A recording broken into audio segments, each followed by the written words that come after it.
That toll in Jigawa tanker explosion climbs to over 150 as federal delegation visits victims. Nigerians decry frequent travels by President Tinubu and Vice President Shettima. Troops arrest 3 bandit collaborators in military operation in Taraba.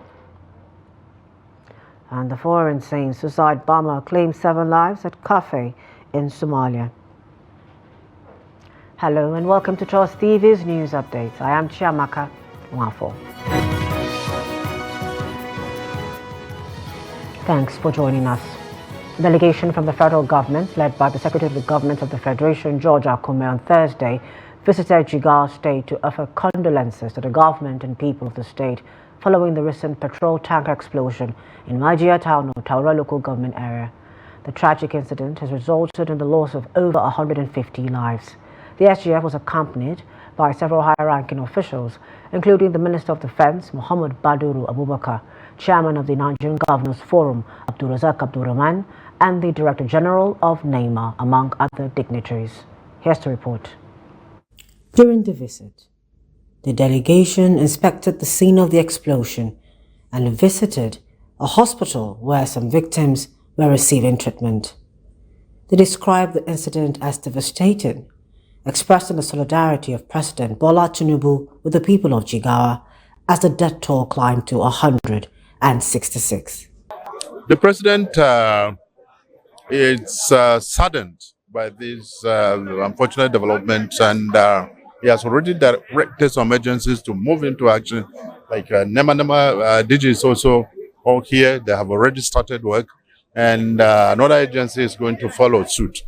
He has also promised that whatever the state government is doing, the federal government will also complement that effort.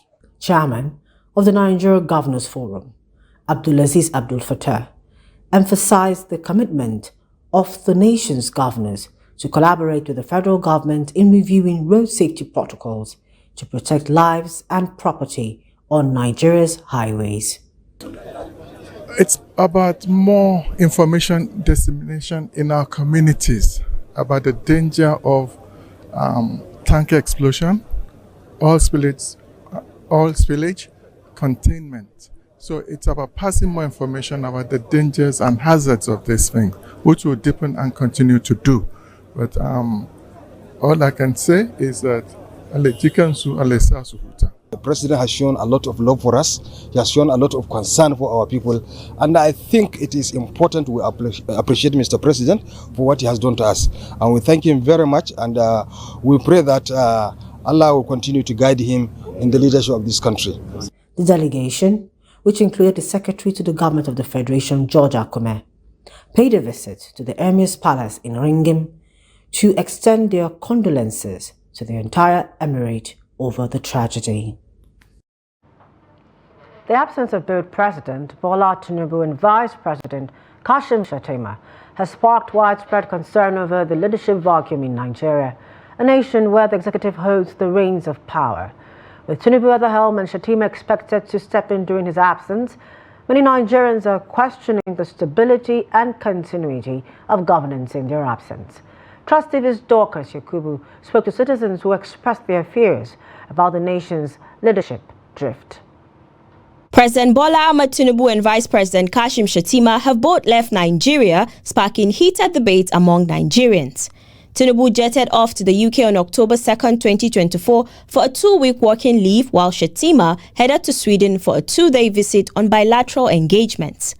Their departures have raised eyebrows, especially as the nation grapples with a cost of living crisis, soaring inflation, and the recent tanker explosion tragedy in Jigawa State. Many are questioning the timing of their absences amid these pressing issues. The VP traveling out of the country makes us look like a headless nation, and it is not proper. I don't know how the National Assembly will be looking at it, how the president and the vice will be out of the country at the same moment. Is it a senior president that is now the head of government? So these are not proper. This is democracy, and it shouldn't be on personal frivolities. The president and the vice president, I think they don't have feelings for a common man. when fuel prices have gone far, food prices, you cannot transfer anywhere. With some expressing discontent over their absence, Mark Adu, a resident of Abuja, has a varying opinion. What does that got to do with the hardship of the country? One, the finance minister, the central bank, all the other stakeholders that are in charge of the economy, they are on ground. Then when you are looking at president, he is the head. Everything lies on him, right? All the other troubles that are happening in the country rise clearly on him. But is he the one that is organizing or prioritizing the economy? No. Amid growing complaints about the absence of President Bola Tinubu and Vice President Kashim Shettima, the presidency has dismissed concerns, stating on Wednesday that their absence does not create a leadership vacuum. According to the statement, both leaders remain fully engaged with the nation's affairs even while away. However, Barrister Sunday disagreed, criticizing their absence during a time when the country faces significant challenges. The law has not envisaged a situation where the president will be absent from the country and the vice president will at the same time be absent from the country. There is the need for a law to be put in place where neither the president nor the vice president would be away from the country at the same time. Unfortunately, we do not have, this is my own opinion, National Assembly that can champion this law that will have that will see the light of the day. It is most unfortunate that today, as a country, and I think Nigeria is the only country where this is being experienced. The United States of America would never contemplate a situation where neither the president or the vice president would be within the United States of America to preside over the affairs of things. Despite the president's reassurances, the physical presence of the president and vice president remains crucial, not just for decision-making, but for maintaining national morale and bolstering international confidence. Their leadership on the ground is seen as vital in these uncertain times. Dorcas Yakubu, Trust TV News, Abuja. In recent months, President Bola Tinubu's frequent foreign trips have sparked growing frustration among Nigerians as the country battles with economic uncertainty. Many view these travels as ill-timed and disconnected from the present domestic challenge. Ablaze Ahmed breaks down the reasons behind the president's frequent trips abroad and why they are becoming increasingly unpopular in this period of economic hardship. Amid Nigeria's spiraling cost of living, President Bola Ahmed Tinubu and Vice President Kashim Shettima have collectively spent over 91 days outside the country in just 7 months. They have touched down in 16 countries, and all this comes at a staggering cost of 18.7 billion naira allocated in the 2024 budget for presidential travels.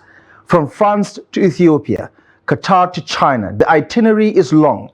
In January, the president kicked things off with a private visit to France. By February, he was in Ethiopia for the African Union's 37th Assembly.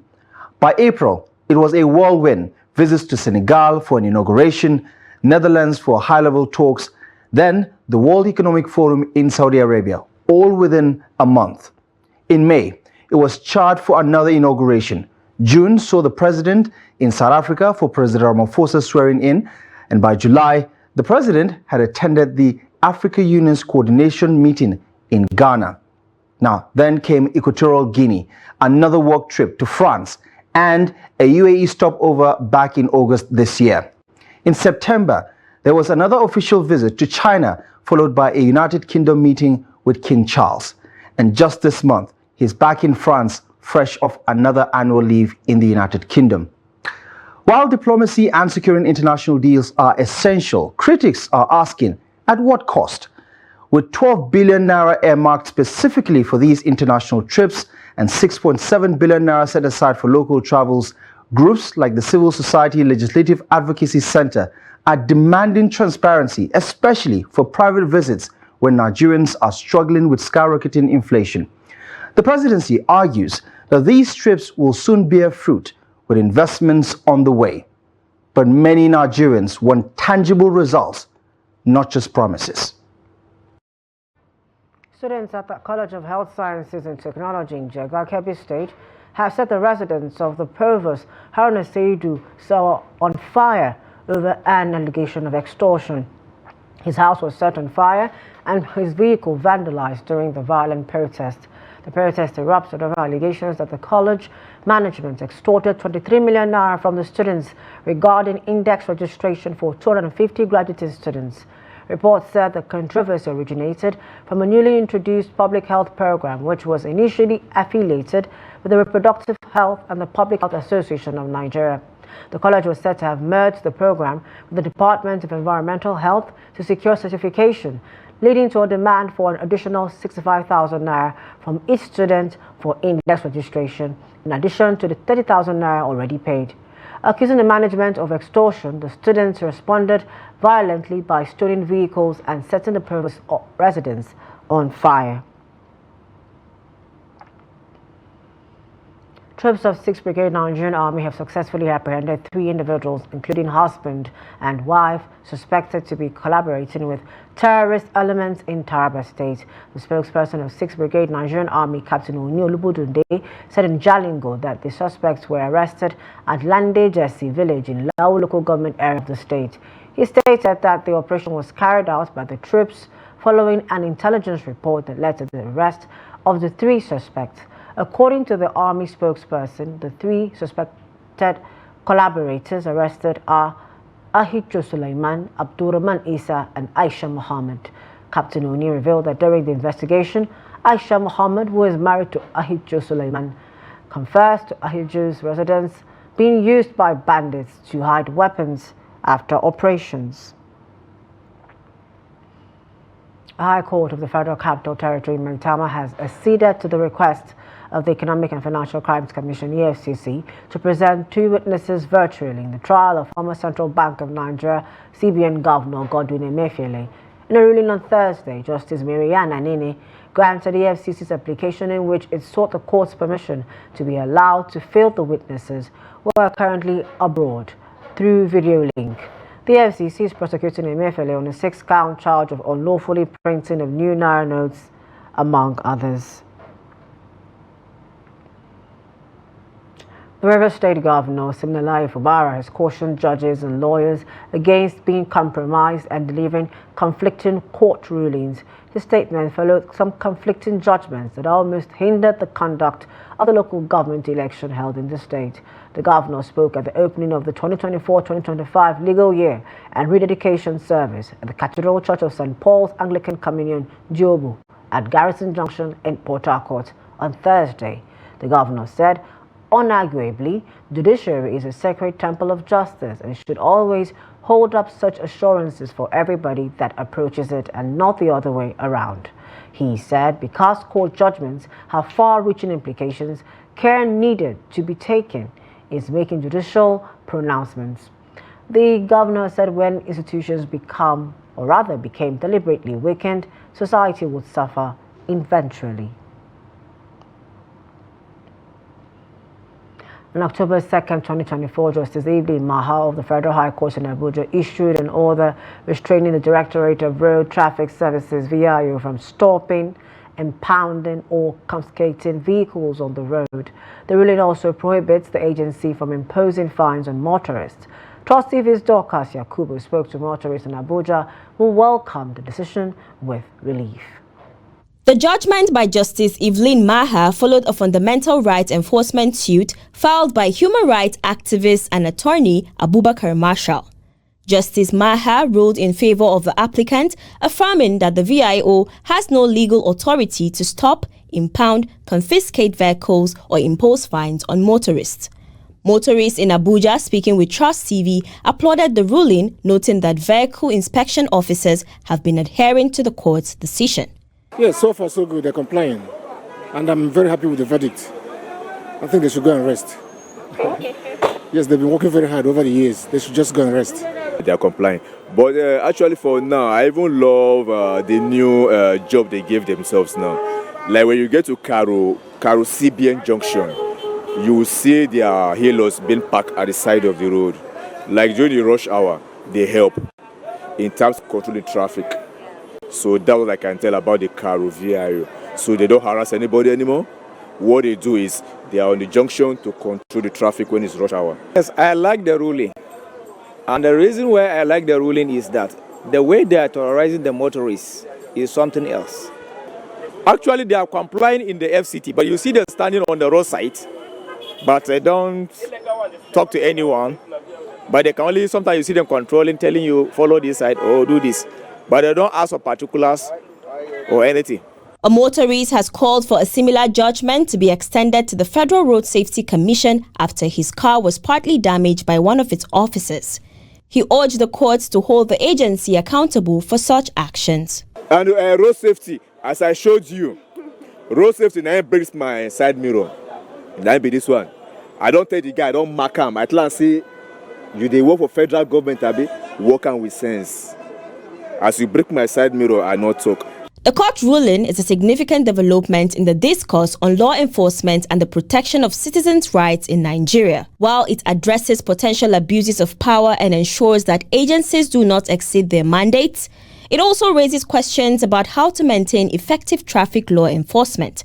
As the ruling unfolds, it will be essential for other regulatory bodies to fill the gap and for the relevant authorities to implement more streamlined and transparent processes to ensure both public safety and respect for citizens' rights.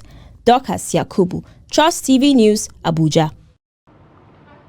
Speaker of the House of Representatives Tajuddin Abbas has highlighted the importance of credible, non-partisan media in supporting the 10th House's goal of creating a National Assembly that truly reflects the people's aspirations. He made this statement while hosting a delegation of Media Trust Group at the National Assembly, stressing the need for partnership. Trust TV's Segir Ibrahim reports. Among the delegation from the Media Trust Group were the Group Chief Executive Officer, Ahmed Shekaro, Chief Operating Officer of Trust TV, Ibrahim Shehu, and General Editor of the Daily Trust, Stella Iyaji, along with other senior members of staff from the media conglomerate. In his remarks, the Group CEO of Media Trust, Ahmed Shekaro, extended heartfelt congratulations to the Speaker on his recent conferment of the National Honor of Grand Commander of the Order of the Niger, GCON, by the President. He also commended Speaker Abbas for his leadership of the 10th House of Representatives. The Group CEO emphasized the need for collaboration between the Media Trust and the House of Representatives to amplify the activities of the National Assembly. Hence, the group's decision to invite the House leader to be its special guest of honor at the 22nd edition of the annual Daily Trust Dialogue. Over time, we've actually watched, what is happening, in the National Assembly.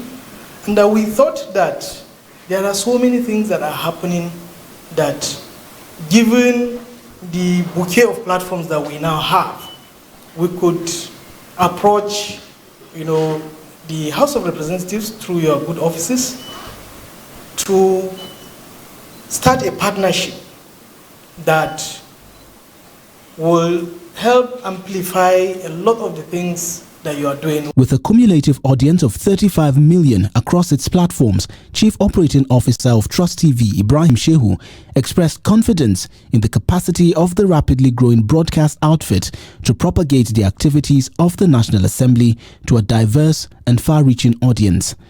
We are the #1 English channel from the north that broadcasts news.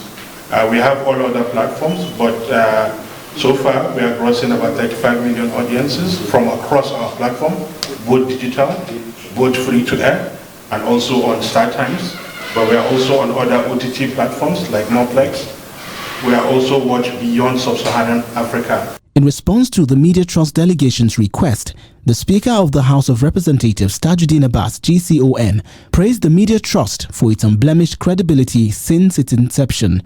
Speaker Abbas assured his commitment, as well as that of the House of Representatives, to ensuring responsible journalism through high-level collaborations such as the one being proposed by the Media Trust. We don't do anything in secret. We want to emphasize more and more our intention to make the National Assembly truly the People's Parliament. And we want to see how Daily Trust, as an objective newspaper, can also support that aspiration. And the aspiration we are looking for is nothing other than objective reporting, transparency, which today in Nigeria has become something of great concern. I have never come across anyone who has accused this wonderful outlet of being bipartisan, of being sentimental towards region or religion. With the 22nd edition of the annual Daily Trust Dialogue, one of Media Trust's flagship events scheduled for January 23, 2025, and the speaker's acceptance to attend as its special guest of honor, the Media Trust Group aims to focus this edition on generating conversations around addressing rising unemployment among Nigerian youth. The courtesy call was attended by ranking members of the House, including chairmen of standing committees, senior legislative aides, and others. From the National Assembly, Sagir Ibrahim, Trust TV News, Abuja. Agbada and Babariga are unique dresses depicting elegance and glamour. They are usually worn by men in Yoruba land and the northern part of Nigeria. In this report, Hamidu Yewade speaks with residents of Osogbo, the Osun state capital, and their perceptions of Agbada and Babariga. Here's his report. Agbada and Babariga are similar attire with different cultural backgrounds that spread beyond the borders of Nigeria. Agbada is worn by the Yoruba people of southern part of the country, while Babariga is the most prestigious attire in northern Nigeria.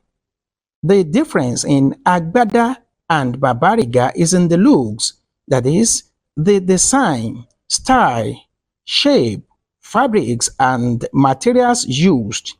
Nowadays, most people cannot differentiate between Agbada and Babariga, especially with a touch of modernity in their designs. The Agbada and Babarigas are the clothes, they are ceremonial clothes being used by Yorubas and Hausas. Yorubas make use of Agbada, while Hausas make use of Babarigas. And Babariga, to me, is a similar dress worn mainly by Hausa and Fulani men. To me, Agbada is heavier, is longer, while Babariga is a bit smaller and is usually not as long as Agbada. Agbada is common in Osun State, but Babariga is not popular here. These tailors in Osogbo, Osun State say there is no demand for Babariga from their customers like the Agbada. Agbada is Yoruba cloth. Babariga is Hausa cloth. We used to put Babariga in our area for wedding or naming ceremony and many occasions.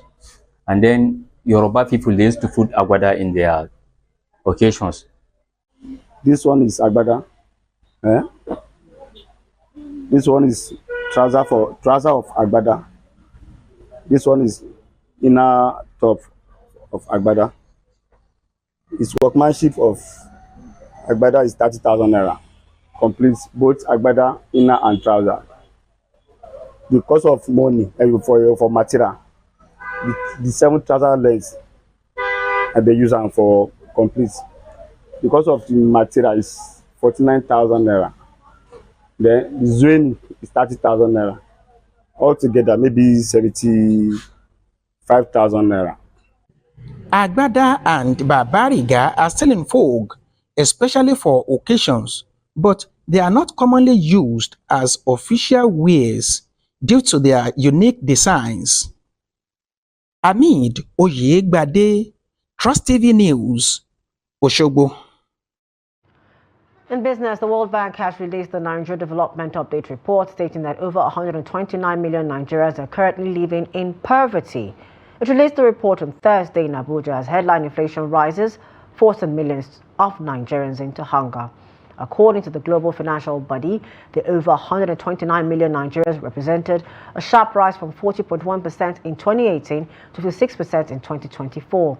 According to the report, there was an increase from 115 million in 2023 to 129 million in 2024, which means that 14 million Nigerians have become poorer this year. The Washington-based bank attributed this surge to inflation, poor economic management, and external shocks. Meanwhile, the World Bank Country Director for Nigeria, Ndiame Diop, urged the federal government to sustain its reforms, warning that reversing them would be disastrous. Away from Nigeria, at least 7 people were killed and 6 others were injured at a cafe located near a police training facility in the capital of Mogadishu, Somalia, after a suicide bomber set off an unknown device on Thursday. The police stated that victims included both officers and civilians who were having tea outside the General Kahiye Police Academy. Dixon Ahmed, eyewitness and attack survivor, said there were people who found the suicide bomber suspicious due to the item he was carrying, questioning his intentions. The attack was claimed by Al-Shabaab, a group linked to Al-Qaeda, in a statement posted on its affiliated website. The assault on Thursday occurred 2 months following an attack on a public beach in Mogadishu that resulted in 37 fatalities. There were people who found the suicide bomber suspicious due to the item he was carrying, questioning his intentions. After they voiced their worries, he blew up himself. With that, we've come to the end of news updates at this time. For more about news programs and documentaries, be sure to follow us on our social media platforms and on our YouTube live stream. I am Chiamaka Mwafo. Thank you for joining us.